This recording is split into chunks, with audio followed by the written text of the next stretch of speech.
You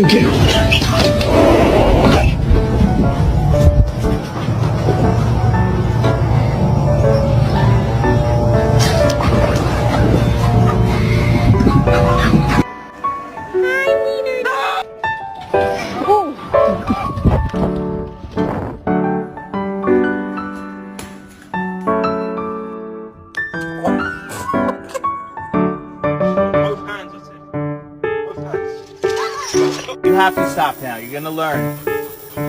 Maybe say sit. No, it's not. It's...